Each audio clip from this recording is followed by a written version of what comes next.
Welcome to Quilting on the Side, the podcast where we uncover the secrets to turning your passion for quilting into a profitable side hustle. I'm Tori from the Quilt Patch by Tori. And I'm Andi from True Blue Quilts. And together, we're your co-hosts on this exciting journey of creativity, entrepreneurship, and all things quilting. We're here to help you navigate the world of quilt pattern design, course creation, digital marketing, and running an online quilt business. We've been through the ups and downs ourselves, so we know what it takes to make money from your favorite hobby. That's right, Tori.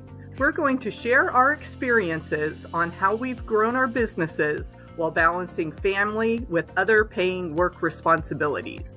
It's not always easy, but it's definitely possible.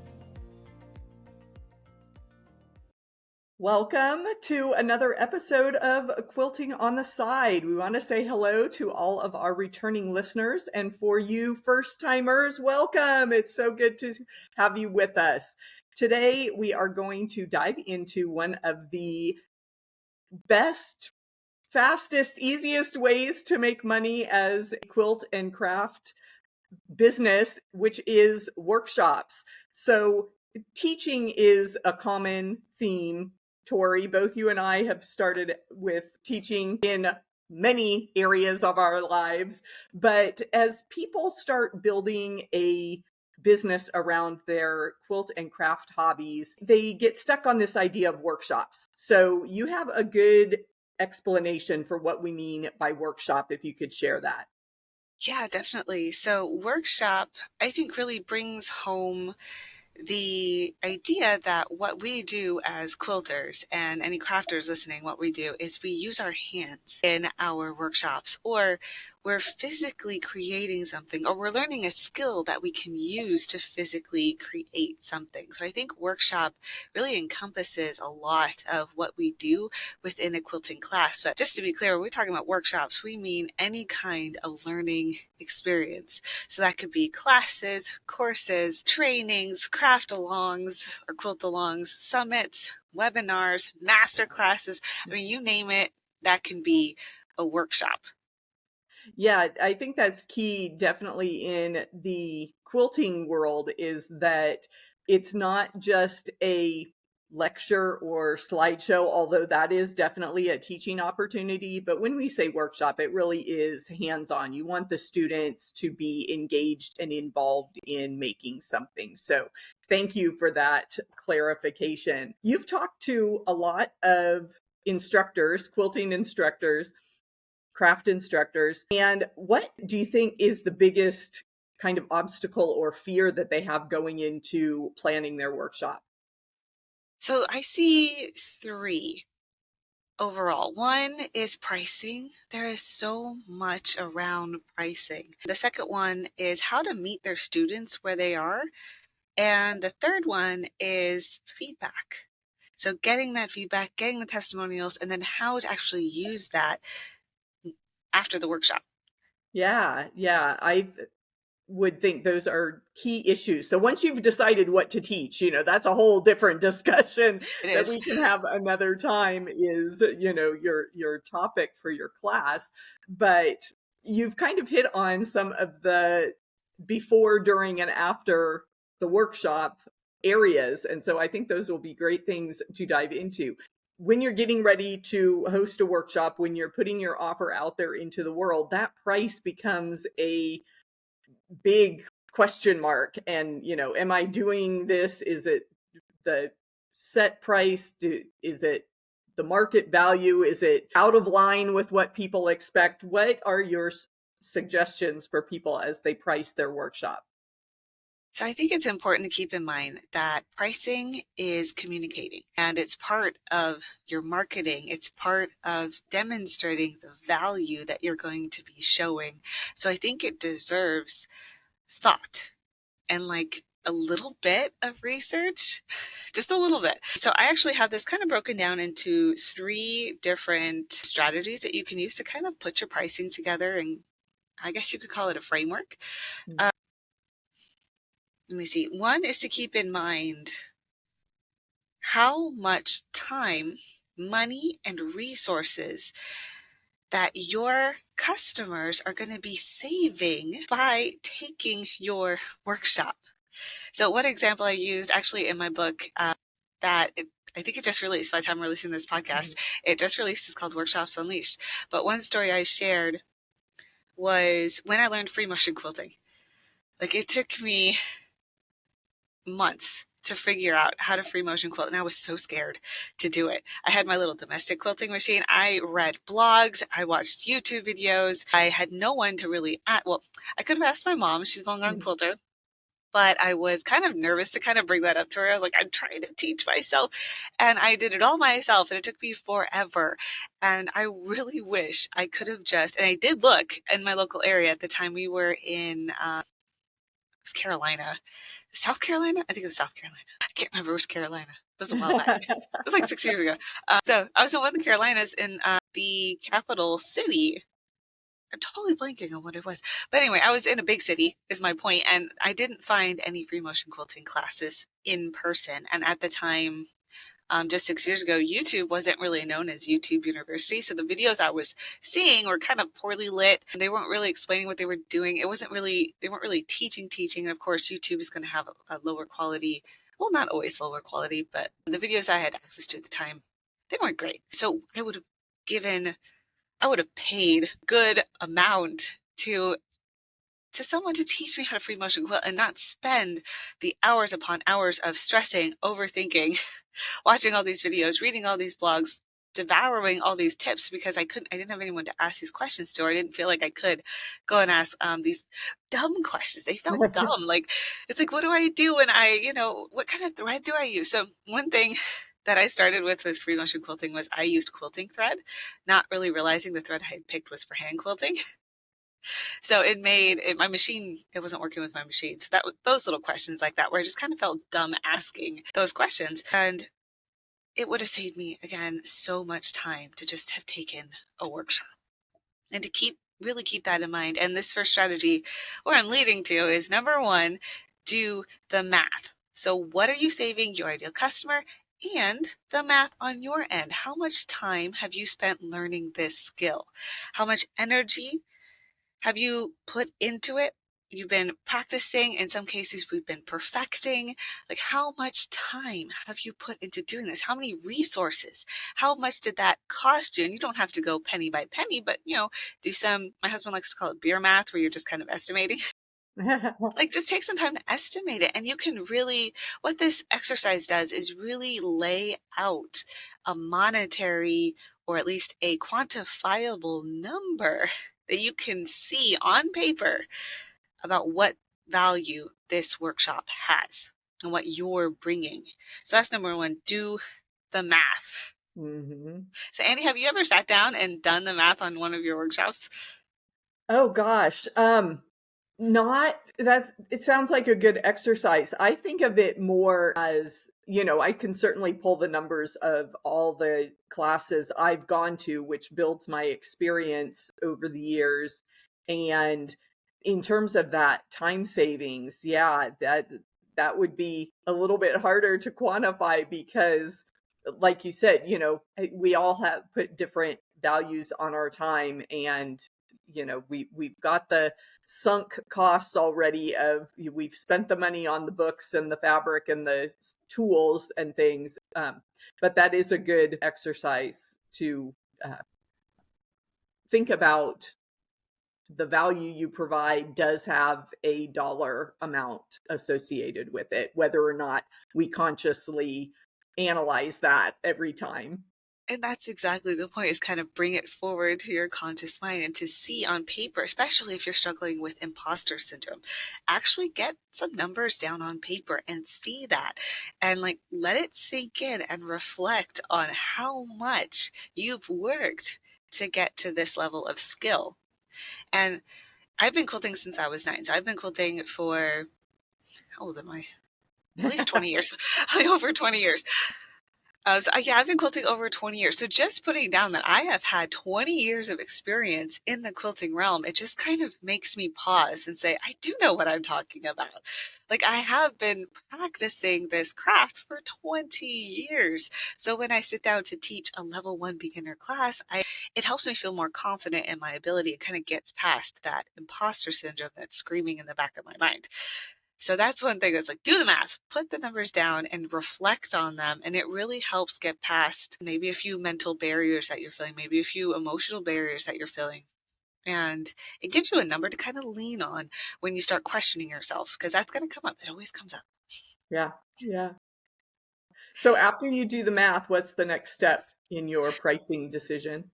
The next step is to look at how you can be the go-to expert in what you teach. You want to focus on getting the best and the quickest result for your students.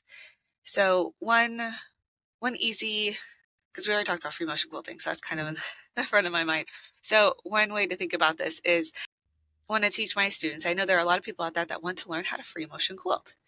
Well, how can I get them to feel confident in their free motion quilting the quickest, the easiest, and really be able to speak to their questions, their challenges, and that will provide a lot of value. So your pricing can reflect that value.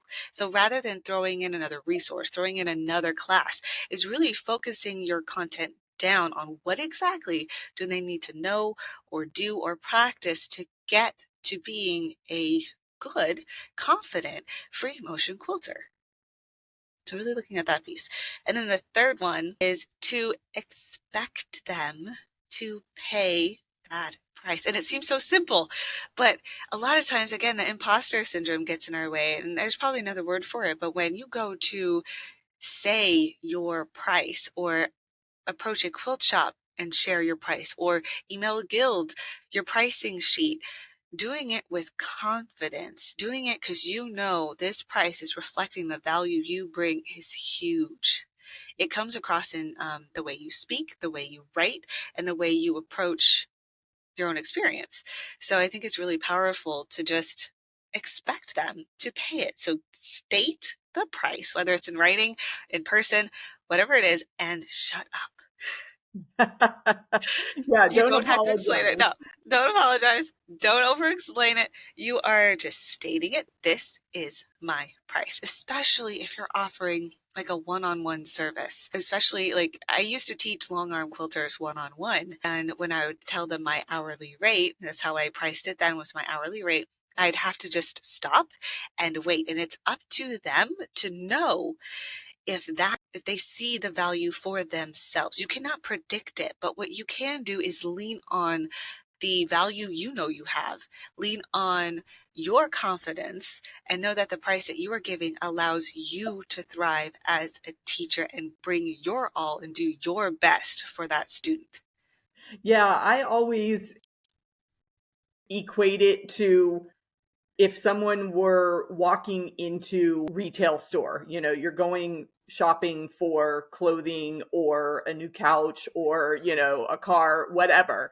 The price is there and it's up to you as the buyer to decide, okay, do I have the budget for the Nordstroms, the Lord and Taylors, the high end, or do I need to just settle for Walmart or Target or, some of the cheaper options? And the seller doesn't really have to do a big pitch. They just put the price on the thing and let the buyer decide.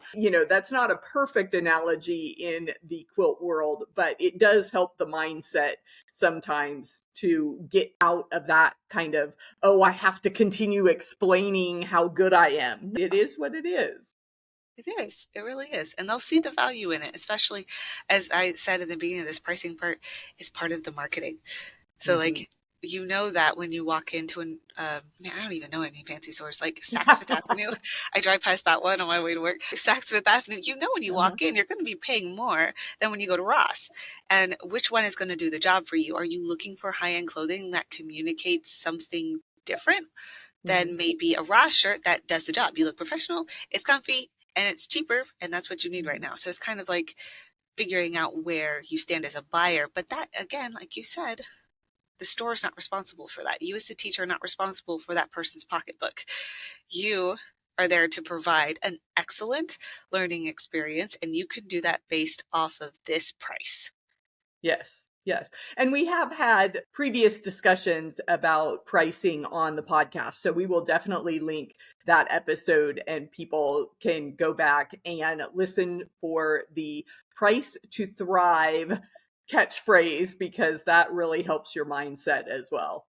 Speaking of kind of not over explaining, not apologizing for your price, one thing that you can do to demonstrate your value is to get feedback, which I know we're going to touch on here in just a little bit. So getting that feedback is going to be really helpful to communicate the value. So we'll get there in just Yes. a minute.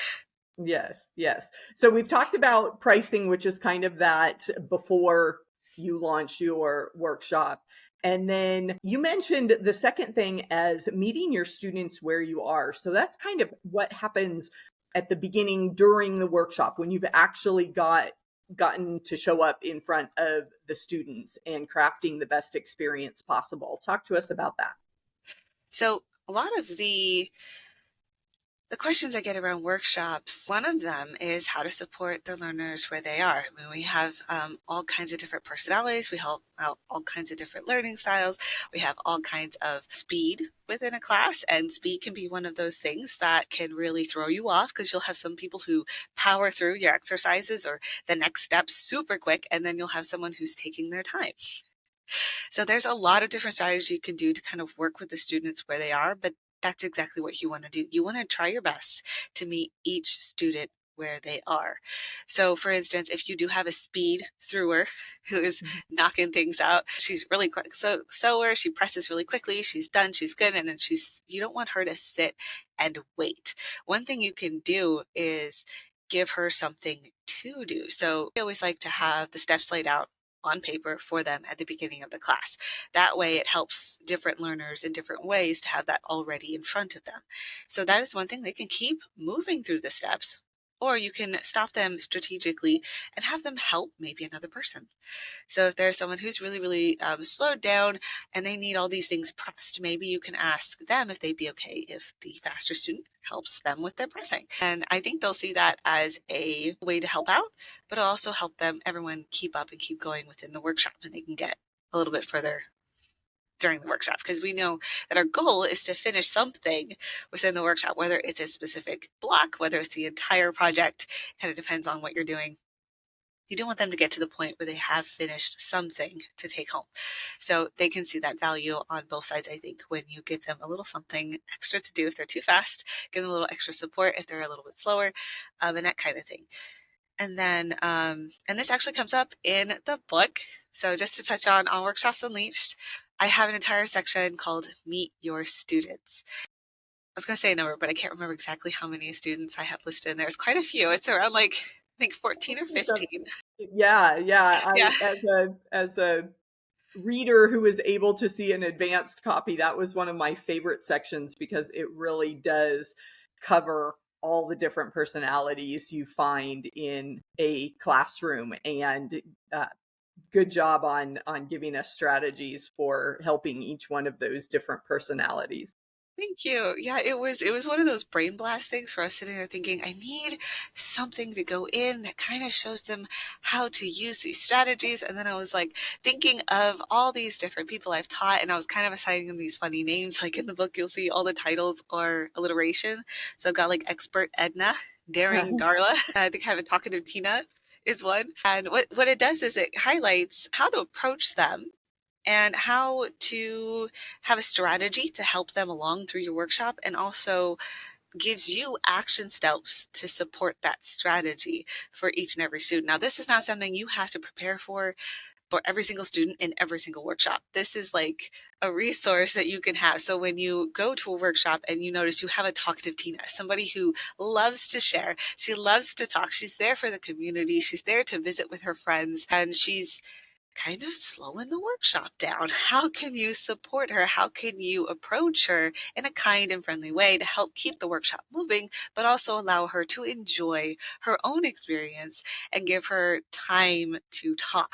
Like, give her discussion time, ask her questions where she can talk to you, she can talk to the people around her, and it allows her to enjoy the workshop in her own way, but also helps keep the workshop moving so that you're not falling behind and she's not distracting the people around her who are also probably Yeah. talking back, because talk to Tinas are really fun to talk to in workshops. Yeah, and when you were mentioning some of the person who finishes early or that talkative person, because I love to share just the different quilting tips, especially in a beginner class, because there is so much to talk about, from the not cussing, hopefully you're not cussing in your workshop, but Hopefully. the cutting phase and the pressing, and you can have that side tangent on pre-washing your fabric, and batiks versus other quilting cottons, and there's so many different discussion topics. So sometimes I'll use that to fill in with those fast Francine quilters that are rushing through or just quickly finishing, and you can ask them about, do you have a pattern in mind for your next project, and maybe have just a short conversation with that person while other people are finishing up. So you can usually find something to fill the time with those students. Definitely. I like your faster Francie. That was fun. We got to keep the alliteration going. So those are some good tips on meeting students where they are. So let's jump to that end of the workshop, and you are a big cheerleader for getting feedback, and that's Yes. going to be key for any instructor to reflect on the success of their class or workshop. So tell us about getting feedback from your students. And I love that you said reflect and you put that in there, because reflection is such an underutilized and a powerful tool for learning and for teachers and for business owners. I mean, we already talked about reflecting with your pricing, but also reflect with what your students are saying, how they are communicating with you. Their feedback is super important to not only improve the learning experience, but also knowing what you're doing well and to bring over into other workshops. And you can use the feedback as testimonies on your website, on your social media, in your email newsletters. When you're sharing it to guilds, you can share their feedback. It's an amazing resource to communicate your value, what other students have said. It's great for marketing, and other ways for marketing as well is using the words that they're using in their testimonials. So if you notice that, so I run the DMMC, the Digital Marketing Magic community, and one of the members in there is specializing or niching down really into like improv. But one word that keeps coming up around improv is scrappy. And she didn't see that until she was talking to her audience, talking to her students.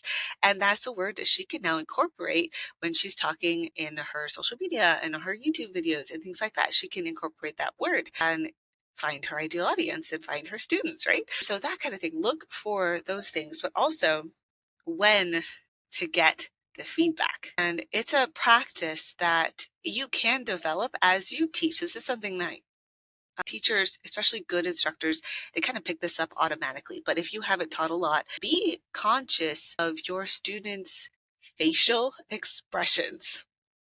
Just take a moment and notice what their face is doing. Do they look confused? Do they look confident? Do they look focused? Do do they sit there and stare at you after you give them an exercise and you're like, why aren't you doing it? Well, they might be confused. Like, take a moment to really take in what their face is doing throughout the workshop. And this can be just intentionally having spots that you're going to stop and see their reaction and just take it in. What are they doing when you tell them to do this, when you give them this exercise, when you ask them this question? What are their facial expressions telling you? And some are going to be hard to read, and some will be pretty easy, where they'll tell you everything they're thinking on their face. But just to do that on purpose. I think it's really powerful. And then at the end, I love one of my favorite exercises is doing aha moments. So asking them to share what aha moment did you have today? And aha is like, aha, I get it now. Or aha, that makes sense. Or oh, I love how that came together. What was an aha moment? Or you can even ask, what was a favorite thing you learned today? What was your favorite thing in the workshop? Something along those lines. And that really gives you a window into what is sticking with them as they leave your workshop. So this can be super valuable if you're teaching a technique, if you're teaching theory, such as color theory. It can be really powerful to know what is sticking with your students when they leave, or at the end, when they're about to leave the workshop. And then surveys. Survey, survey, survey, survey, survey, survey, survey your audience. So if Yeah. you can get their email and send them a survey, or you can do a paper survey in the class. Though I would keep that really short. I would keep it like 2 questions if it's a paper survey in the class, or something with a sliding scale that they can answer really quick. Because usually at the end, we have some that like to hang out and talk, but we have others that pack up really quick and leave. So you want to make it easy for them to fill out while they're talking or while they're packing up quickly to leave. That'll get you more surveys through the door. But like you said, just get the feedback, get the testimonials, survey, survey, survey. Yep.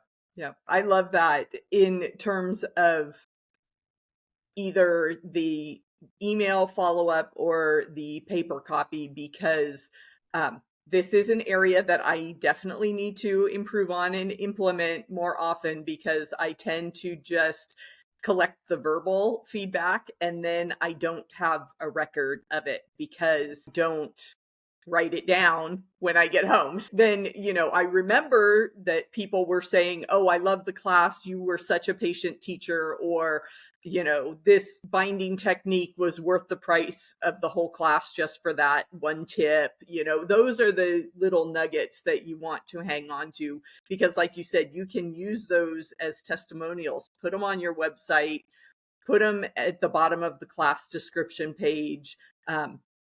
Definitely bring them up again, that this is what a former student says. We all love those reviews, and that really helps give you that social credibility and proof that people have enjoyed the experience and are ready to do it again. I love that you said social proof. I'm like, yes, that's exactly it. It shows you as an authority, it gives social proof, and it sets you up to be an expert in your area. Yeah, yeah. So, I'm going to coach myself here as someone who does not always utilize a survey immediately with my students.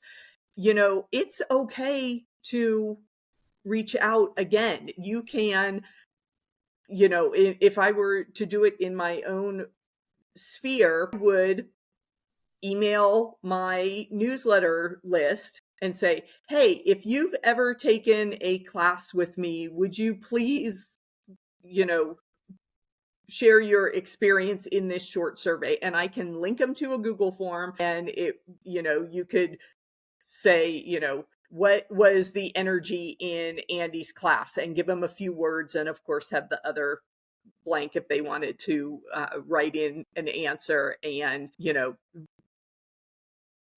think of some other question. But like you said, keep it short, 2 or 3 questions at the most, and you can do that anytime, because it helps people to remember if they've been on your newsletter in a long time, and put them back into that space where they first met you and were excited to get to know your offers. You also get to see what stuck with them. And I feel like that is, and it's reflection all over again. It's helping them reflect, is keeping you top of mind. They get to remember their favorite parts of working with you or learning from you. And like, it's great all the way around. Yeah, yeah. So it's never too late for feedback. So uh, you can also reach out and say, "I'm planning my next class." And, it could be something as simple as, "I need to make a new sample. Should I use pink and green or do black and white and a pop of color?" Get the audience involved. Yes, that can be really fun for engagement.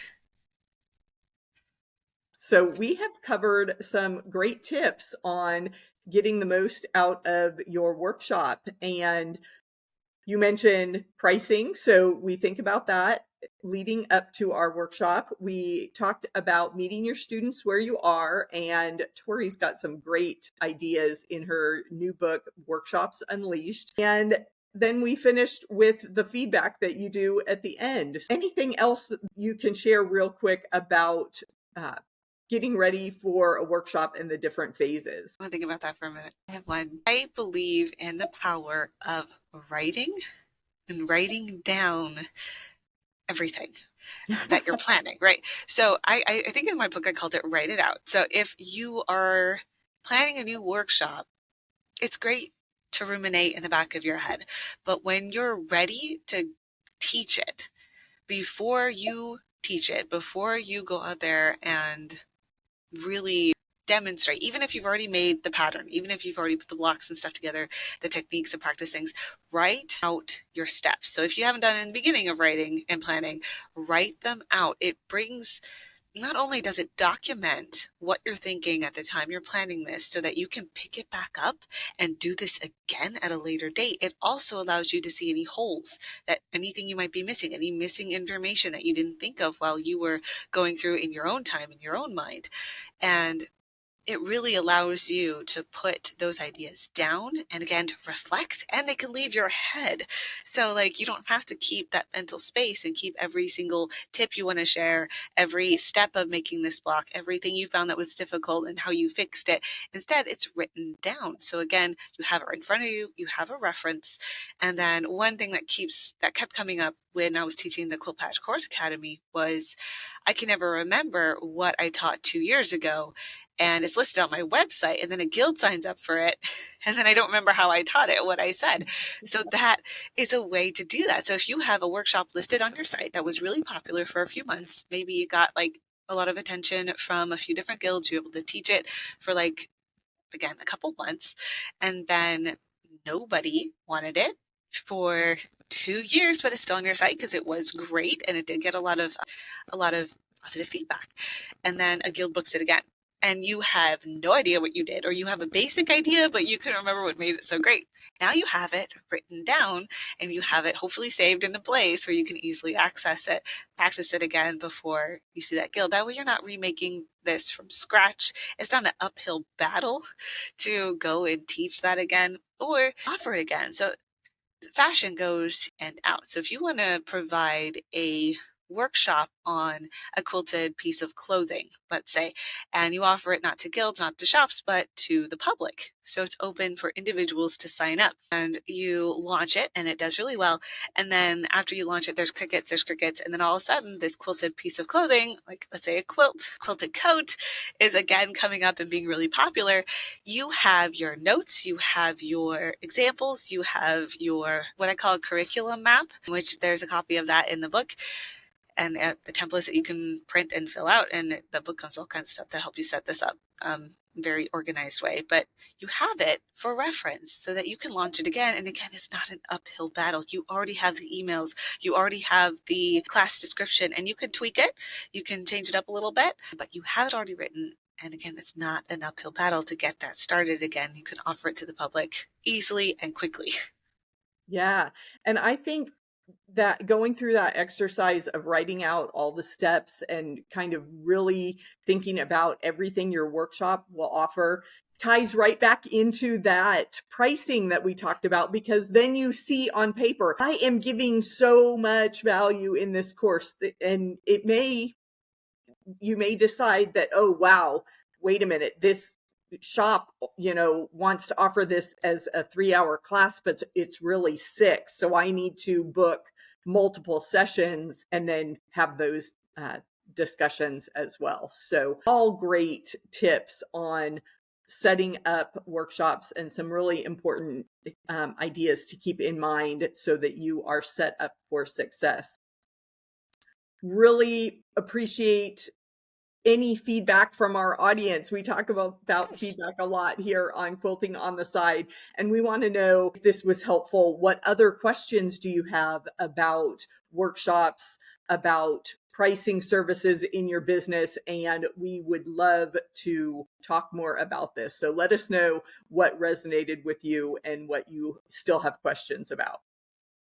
And if you are looking for more particulars, any specific maps that I mentioned, you can find it in my book, Workshops Unleashed. It is a combination of both learning design and marketing to help set you up for success so that you can have an engaged and successful workshop. What a great discussion. If you enjoyed this episode of Quilting on the Side, please leave us a review on whichever platform you're listening. It can be iTunes, Spotify, or even our YouTube channel. And hit the subscribe button so you don't miss our next chat. Until then, remember to have fun in your business and do a little quilting on the side.